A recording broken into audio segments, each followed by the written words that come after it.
Hi everybody, आप सभी का मेरी क्लास में स्वागत है। तो आप सभी को हम जहां पिछली कक्षा में छोड़े थे उसी क्रम में हम आज आगे बढ़ते हैं। तो उत्तर प्रदेश के हम प्रमुख व्यक्तित्व पढ़ेंगे। जो उत्तर प्रदेश के प्रमुख ऐतिहासिक व्यक्तित्व हैं उनके बारे में जानकारी लेंगे। उससे पहले हम थोड़ी जानकारी दे देते हैं। ये जो मेरी क्लास चल रही है यूपी होम गार्ड के लिए चल रही है, फ्री में चल रही है, एकदम फ्री है। पूरा सिलेबस कंप्लीट करवाएंगे, उसके बाद फरवरी से हम आपको क्विज करवाएंगे। तो आप सभी लोग मुफ्त में फायदा उठाइए और चैनल को अधिक से अधिक, क्लास को अधिक से अधिक लोगों के पास शेयर करिए। और आप सभी का जो ये व्यूज जाता है, आप सभी लोग जो इतना प्यार से हमारी क्लास देखते हैं, वही हमारे लिए सबसे बड़ा मोटिवेशन का काम करता है। तो आप सभी लोग क्लास को अधिक से अधिक लोगों के पास शेयर करिए ताकि अधिक से अधिक लोगों को फ्री में फायदा मिल सके। जब आप सभी लोग फ्री में ज्यादा ज्यादा व्यूज आएगा, ज्यादा कमेंट आएगा, रिस्पॉन्स आएगा, अच्छा आएगा, तो हमें अच्छा महसूस होगा और हम आपके लिए और मेहनत करके और अच्छी पॉजिटिव क्लास लाएंगे। तो हम पूरा सिलेबस फ्री में करवा रहे हैं। जो यूपी होमगार्ड का सिलेबस दिया गया है आपकी क्लास में, उसको हम फ्री में कंप्लीट करवाएंगे पूरा सिलेबस। उस सिलेबस में सबसे ज्यादा यूपी स्पेशल आपकी परीक्षाओं में जो सिलेबस दिया गया है उसके अकॉर्डिंग आपके पेपर में लगभग 40 से 50% क्वेश्चन सिर्फ यूपी स्पेशल के आएंगे। आधा से अधिक हो सकता है क्वेश्चन यूपी स्पेशल का है, क्योंकि यूपी होमगार्ड का पेपर पहली बार हो रहा है। तो पेपर का लेवल जो है बहुत हाई नहीं रहेगा, बहुत निम्न स्तर में भी नहीं लगेगा, मध्यम में रहेगा। तो आप सभी को अपनी तैयारी को अब कंटिन्यूटी बना के जारी कर देना चाहिए और अपनी फिंगर लगा के चैनल को लाइक कर दी, क्लास को लाइक कर दीजिएगा। और आप सभी लोग जो कंजूसी कर रहे हैं, क्लास को शेयर नहीं कर रहे हैं, प्लीज भाई यार शेयर करिए और अधिक से अधिक लोगों को फायदा मिल सके। तो हम अपने जहां पिछली क्लास में जहां पे छोड़े थे उसी क्रम में हम आज आगे बढ़ेंगे। जो प्रमुख ऐतिहासिक व्यक्तित्व है उत्तर प्रदेश के, जो प्रमुख ऐतिहासिक व्यक्तित्व हैं, जो व्यक्ति हैं, उनके बारे में बात करेंगे। इससे एक से दो क्वेश्चन आपके पेपर में सीधा सीधा छपेगा। चाहे उनकी रचनाएं पूछ ले, चाहे उनका जन्म स्थान पूछ ले, या फिर उनके गुरु का नाम पूछ सकता है, या फिर ये पूछ सकता है वो किस राजा के कार्यकाल से संबंधित है, जुड़े हुए हैं। तो आपको ये जानना बहुत जरूरी है। तो आइए हम सीधा अपनी टॉपिक में चलते हैं। लेकिन यार शेयर जरूर करिएगा, कंजूसी मत करिएगा और अधिक से अधिक लोग फायदा उठाइए। क्विज भी हम कराएंगे फ्री में आने वाले टाइम पे। हम सबसे पहले कबीरदास के बारे में जानेंगे। कबीरदास के बारे में आप सभी लोग हाई स्कूल इंटर में बहुत बेहतरीन पढ़ा होगा। जो यूपी बोर्ड के छात्र हैं उनका पीछा कबीरदास की कीर्ति या कबीरदास की रचनाएं नहीं छोड़ती हैं। तो आप सभी लोग बहुत अच्छे से कबीरदास के बारे में जानते होंगे, लेकिन आप भूल गए हैं या याद है? अगर भूल गए हैं तो याद हो जाएगा, अगर याद है तो आपका रिवीजन हो जाएगा। तो आइए हम सबसे पहले जानेंगे कबीरदास के बारे में। कबीरदास का जन्म जो है वाराणसी में हुआ था। कबीरदास का जन्म जो है एक विधवा ब्राह्मणी के गर्भ से हुआ था। एक विधवा महिला थी, ब्राह्मणी थी, वो ब्राह्मण कुल की थी, उनके गर्भ से इनका जन्म हुआ था। तो लाज शर्म की वजह से उन्होंने कबीरदास को एक तालाब के किनारे छोड़ के वो चली गई थी। तो वहीं पे नीरू और नीमा नामक दो जुलाहे रहते थे, दो हस्बैंड वाइफ थे, वो दोनों पति पत्नी थे। उन्होंने कबीरदास को छोटे से बालक को रोते हुए देखा तो वो उनको उठा लेकर चले गए और इनका नाम कबीर रखा। इनका जन्म तो इसी प्रकार से वाराणसी में हुआ था। इनके जो गुरु थे, कौन थे? गुरु रामानंद थे। इनके गुरु कौन थे? कबीरदास के गुरु जो है बहुत इंपॉर्टेंट है। इनका जन्म स्थान पूछा जाता सकता है, कहाँ पे? जो कबीर का जन्म स्थान है वाराणसी है। कबीरदास की जो मृत्यु हुई थी वो मगहर में हुई थी। इनके गुरु का नाम रामानंद है। क्या है? रामानंद है। इनकी रचनाएं क्या है भाई मेरे, याद कर लेना। इनकी रचनाएं पूछा जाएगा। इनकी कबीर तुलसी और बिहारी, एक कहावत मैं सुना हूं, बच्चे कहते हैं कबीर तुलसी और बिहारी, इनसे बोर्ड परीक्षा हारी। तो भाई इनसे एग्जाम में पूछा ही जाएगा आपके। इनकी रचनाएं बीजक, साखी, सबद, कबीर ग्रंथावली आदि रचनाएं प्रमुख है। बीजक, शब्द, साखी, ये 3 याद कर लेना, इसी में से आपका फंस जाएगा। ये क्वेश्चन आपका 1 नंबर पहले ही तैयार हो गया है भाई मेरे। इनकी रचनाएं याद करके, कबीर दास जी की रचनाएं, बहुत महान पुरुष थे, बहुत महान। अभी तक कोई इतनी अच्छी, इतना अच्छा कोई साहित्यकार या लेखक या कवि अभी अपनी कविताओं में इतने अच्छे से सामाजिक वर्णन और सामाजिक स्थिति की वर्णन कोई अपनी कविता के माध्यम से या साहित्य के माध्यम से नहीं कर पाया है, जितनी अच्छी कबीर दास ने, जितना अच्छे प्रकार से कबीर दास ने किया है। तो कबीर दास हमेशा महान थे और रहेंगे, क्योंकि कबीर दास के टक्कर में ना कोई था, ना है और ना आने वाले टाइम पे आ पाएगा। तो इसलिए कबीर दास को हमेशा याद रखना, उनकी रचनाएं बीजक, सखी, शब्द, ठीक है। कबीर ग्रंथावली, इनकी बहुत महत्वपूर्ण रचनाएं है मेरे भाई मेरे दोस्त, याद कर लेना, पूछी जाएगी, ठीक है। फिर हम बात करते हैं बाण भट्ट। बाण भट्ट का जन्म जो कन्नौज में हुआ था, ये भी यूपी से संबंधित है। यूपी में कन्नौज एक जिला है, वहां पे इनका जन्म हुआ था। हर्षवर्धन के दरबारी कवि थे, कौन? बाण भट्ट। बाण भट्ट की जो रचनाएं महत्वपूर्ण 2 रचनाएं, हर्षचरित और कादम्बरी, भाई मेरे बहुत इंपॉर्टेंट है। जितनी रचनाएं मैं बता रहा हूं रट लेना, कम से कम 2 क्वेश्चन फंसेगा, ये आना ही तय है। अगर आप लोग स्किप कर देंगे तो फिर आपका क्वेश्चन वहां पे गलत हो जाएगा। भाई मेरे रचनाओं पर विशेष ध्यान देना। बाण भट्ट जो है हर्षचरित और कादम्बरी की रचना की थी। फिर हम आज ये आइए बात करते हैं निजामुद्दीन औलिया। कौन? निजामुद्दीन औलिया के बारे में बात करते हैं। इनका जन्म कहाँ हुआ था? बदायूं में हुआ था। कहाँ पे? बदायूं में हुआ था। कब हुआ था? 1236 में हुआ था। ये किसके शिष्य थे? भाई यार आप एक काम, ये आज बात सोच लेना, जो व्यक्ति फेमस हुआ उसके गुरु भी फेमस हुए। तो आप ऐसा काम करिए, अपने आपके माँ बाप के साथ आपके गुरु का भी नाम रोशन हो जाए। देखिए गुरु का नाम इनके जुड़ा हुआ है, कबीर दास के भी। इधर निजामुद्दीन औलिया जी बहुत महान सूफी संत थे। कौन से संत थे? सूफी संत थे। याद रखना, पूछा जा सकता है कौन से संत से? सूफी संप्रदाय। इसमें भी कई संप्रदाय थे, सूफी, चिश्तिया और कादरिया, अन्य आज कई संत, कई इनमें संप्रदाय थे। जो मुस्लिम संप्रदाय थे उसमें भी कई संप्रदाय थे, मुस्लिम धर्म में भी। तो निजामुद्दीन औलिया जो है वो सूफी संप्रदाय से संबंधित थे, ठीक है। इनका जन्म कब हुआ था? 1236 में बदायूं में। इनके जो गुरु थे ये किसके शिष्य थे? फरीद के। फरीद का पूरा नाम क्या था? फरीदुद्दीन गंज सकर। क्या था? फरीदुद्दीन गंज सकर, ठीक है। इनके गुरु, इन्होंने 7 सुल्तानों का शासन देखा। अगर आपके पेपर में पूछा जा सकता है, आपका पेपर जो है उसका लेवल बहुत हाई नहीं रहेगा, हम बार बार कहते हैं, लेकिन जितना भी रहेगा पढ़ोगे तभी उसको कर पाओगे, बिना पढ़े कुछ नहीं कर पाओगे। और क्विज इधर उधर लगा रहे हो लगाइए, लेकिन सिलेबस को कंप्लीट कर लीजिए, तब इधर उधर भागिए। फ्री में सिलेबस मिल रहा, पता नहीं कहाँ भटक रहे हो आप सभी लोग, ठीक है। 7 सुल्तानों का शासन किसने देखा था? निजामुद्दीन औलिया ने देखा था। 7 सुल्तानों का शासन इन्होंने देखा था भाई। ये किसी के दरबार में नहीं गए, कभी किसी के दरबार में नहीं गए, किसी सुल्तान के दरबार में गए ही नहीं।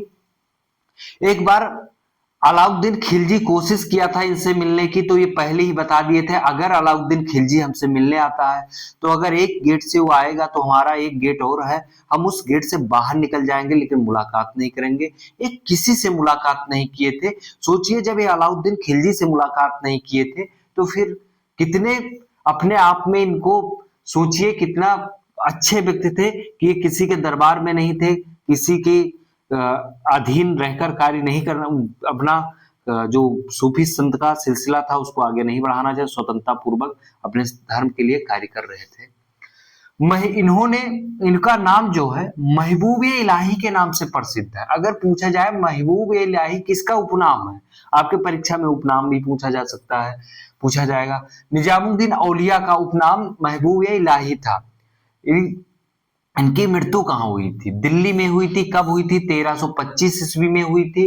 भाई मेरे याद कर लेना। अमीर खुसरो, अब आइए कबीर दास जैसे बहुत इंपॉर्टेंट है वैसे ये देख लीजिए अमीर खुसरो।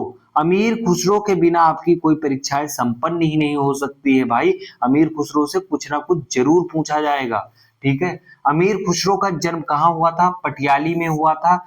पटियाली वर्तमान में किस जिले में है? कासगंज में है, ठीक है।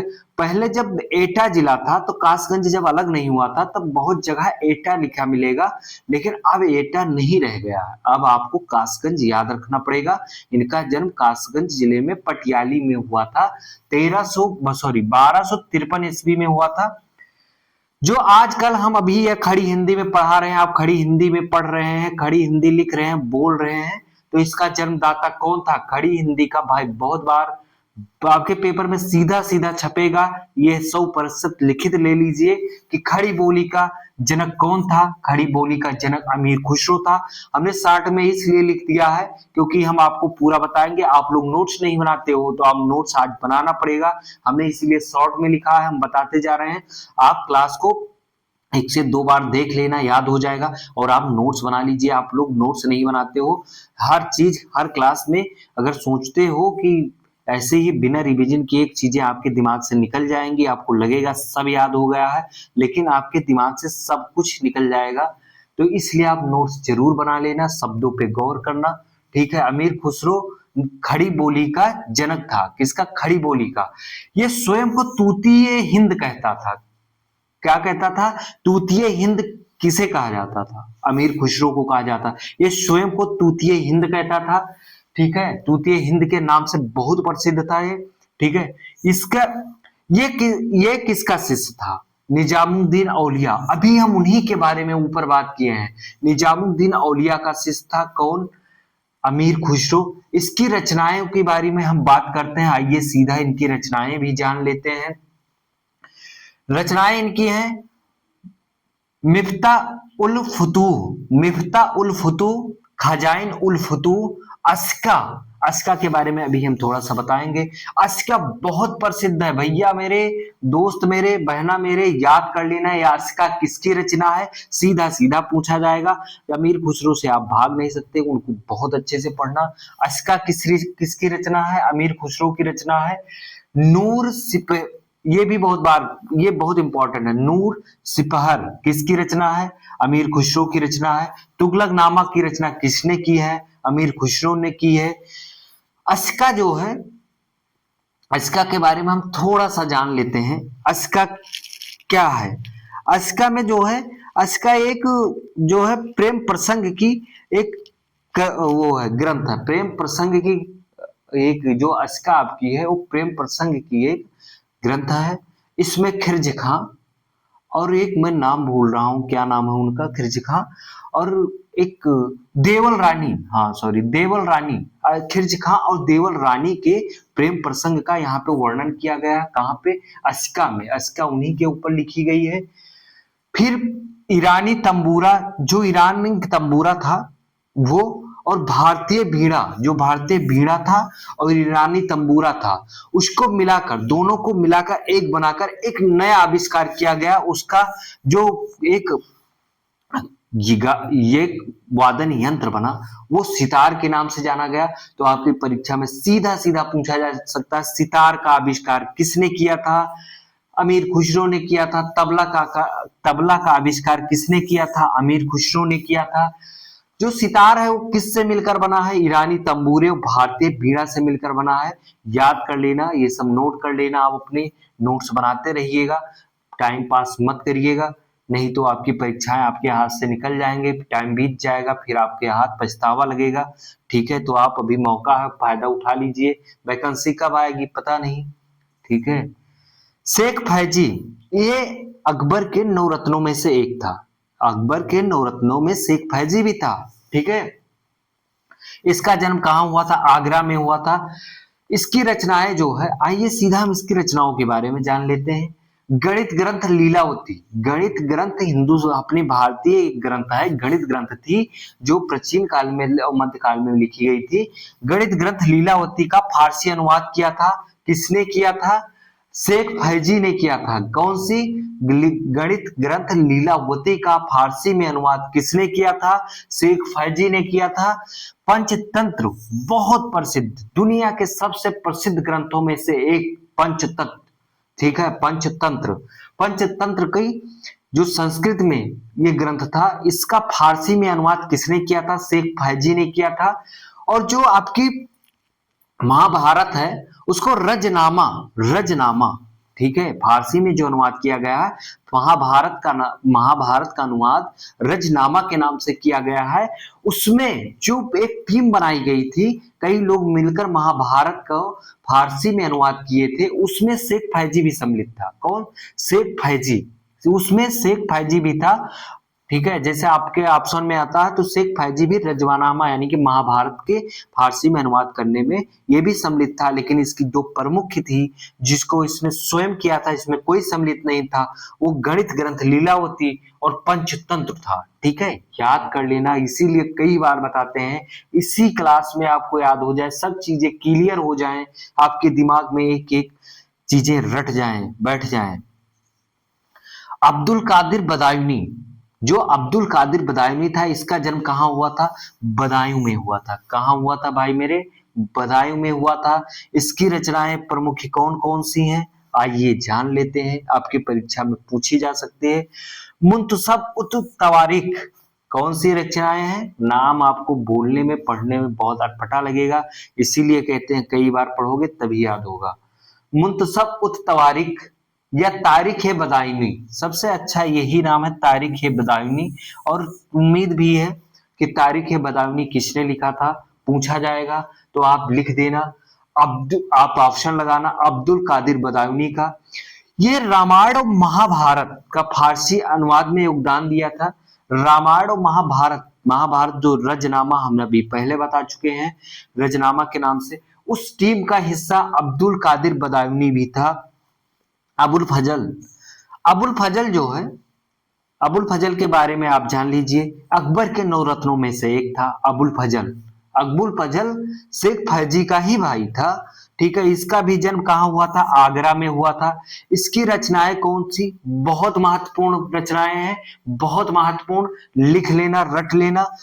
रचनाएं अकबरनामा, अकबरनामा जो है 3 खंडों में लिखा गया है। तो तीसरा खंड जो लिखा गया उसका नाम है आईने अकबरी। उसका तीसरे खंड का नाम क्या है?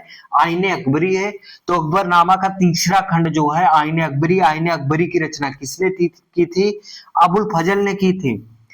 अकबरनामा के तीसरे खंड का आईने अकबरी, सीधे सीधे पूछा जाएगा आईने अकबरी की किसने रचना की थी? आप याद कर लेना, अबुल फजल ने की थी। भाई मेरे कई बार बता रहे हैं, इसी क्लास में रट लो। ठीक है, बार बार दिमाग पे आपके जोर दे रहे हैं, आप अपना दिमाग खुला करके, 15 से 20 मिनट की क्लास होती है, दिमाग खोल के पढ़िएगा, बंद मत करिए। ठीक है, नहीं ठंडी में दिमाग बंद होगा तो उधर गर्मी में पेपर बंद हो जा सकता है। ठीक है, राजा टोडरमल, हम राजा टोडरमल के बारे में जानेंगे। राजा टोडरमल जो है अकबर के 9 रत्नों में से एक थे। अकबर के सेवा काल में आने से पहले, अकबर के 9 रत्नों में से एक है, अकबर के सेवा काल में आने से पहले ये किसके शासन काल में कार्य कर रहे थे? तो शेर शाह सूरी जो था उसके शासन काल में ये कार्य कर रहे थे। कौन सा विभाग इनको वहां पे मिला था? राजस्व विभाग की देखभाल करना था। भूमि की माप पैमाइश के लिए ये वहां पर देख रेख करते थे, वहां काम करते थे।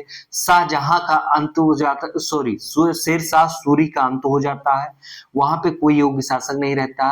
वहां से इनको अकबर अपने यहाँ बुला लेता है और एक अकबर के यहाँ आ जाते हैं और उनके यहाँ 9 रत्नों में शामिल किए जाते हैं और वहां पे अकबर के लिए कार्य करते हैं। तो इनका जन्म कहाँ हुआ था?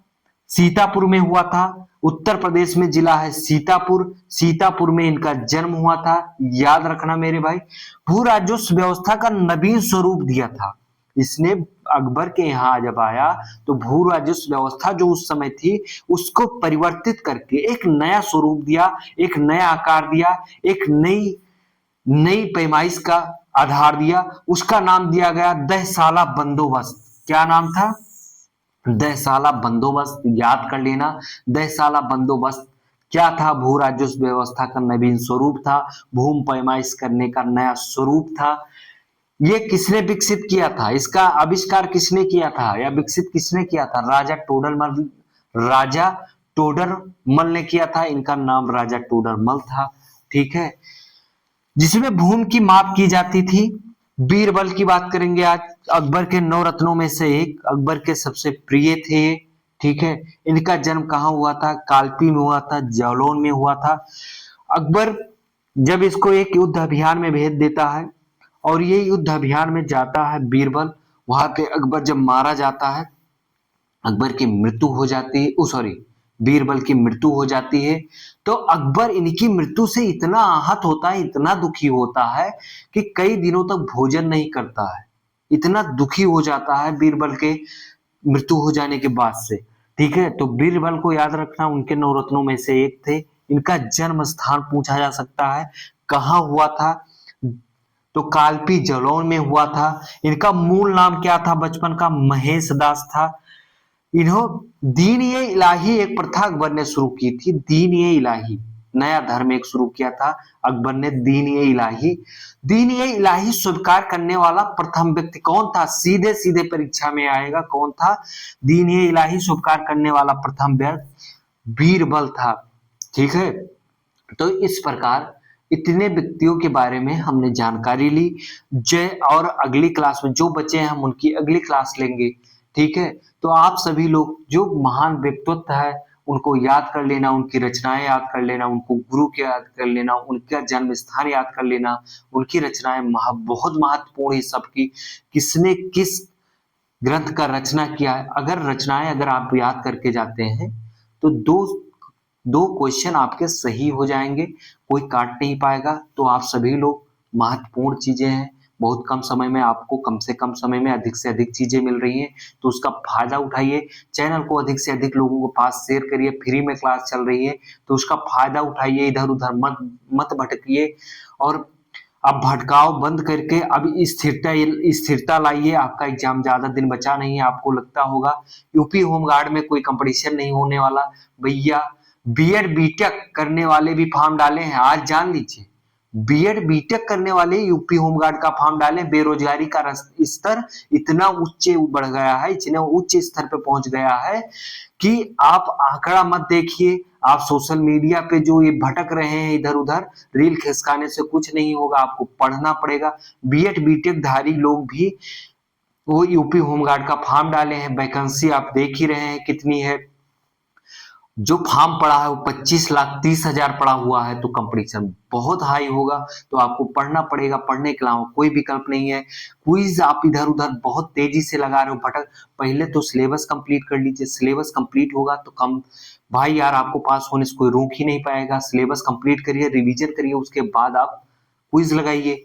तो पहले सिलेबस कंप्लीट ही नहीं, इधर उधर भाग रहे हो, क्विज कहीं सही मार दिए, बहुत इजी, कोई बहुत इजी क्विज करवा देगा, कोई टफ करवा देगा, इजी होगा ज्यादा कर ले जाओगे तो मोटिवेशन से बहुत खुश रहोगे, अपने आप को बहुत बलवान महसूस करोगे, बहुत बुद्धिजीवी महसूस करोगे कि हमने तो सब सॉल्व कर दिया।